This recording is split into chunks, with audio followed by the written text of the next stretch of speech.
In terms of how I think this entire conflict in the Middle East can affect Bitcoin, especially, which indirectly affects crypto because we're all crypto investors. But basically, I'll share this link. There are two links I think everybody should go through. So this is basically this Yale professor that's breaking down geopolitical events, basically this war. And he predicted the conflict that's happening now in the Middle East 1 year before it happened. But what's a better way to kind of understand his entire reasoning from end to end is this video, which is shockingly titled The Decline and Fall of the American Empire. Not the best title, but basically what he's saying is this conflict in the Middle East will lead to the fall of the US dollar. And really the biggest hedge against the fall of the US dollar is Bitcoin. Now, I highly recommend you all watch this offline if you have the time, but to kind of walk you through what exactly is going on.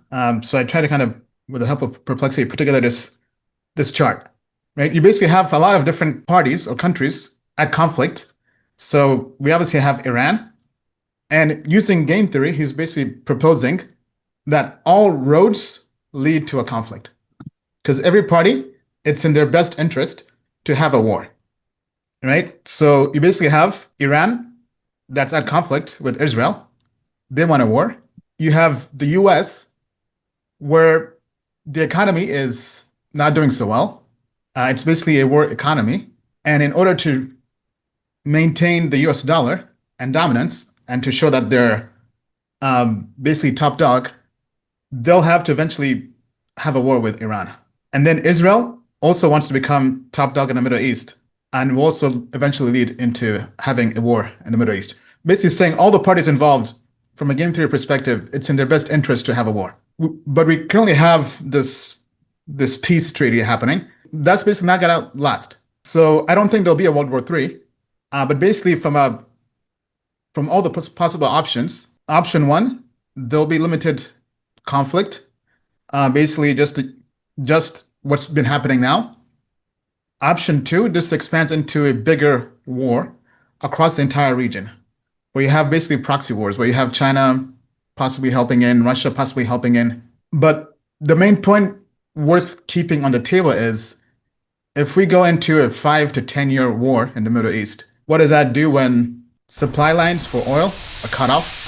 Kind of like what happened recently when Iran cut off a supply line that provides oil to China, to Japan, Korea. Basically, all these different conflicts will lead to a global recession. I think that's the main takeaway from this.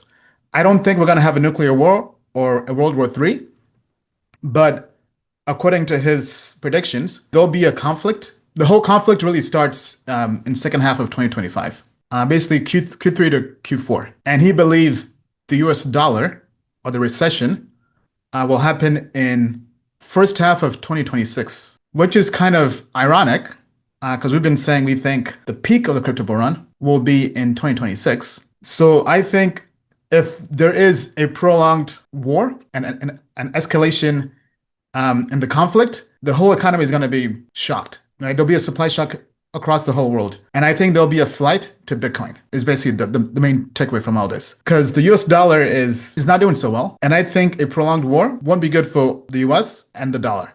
So I think really as a hedge, Bitcoin is going to become king. It's already kind of king. Bitcoin's had quite the season. It's had an all-time high.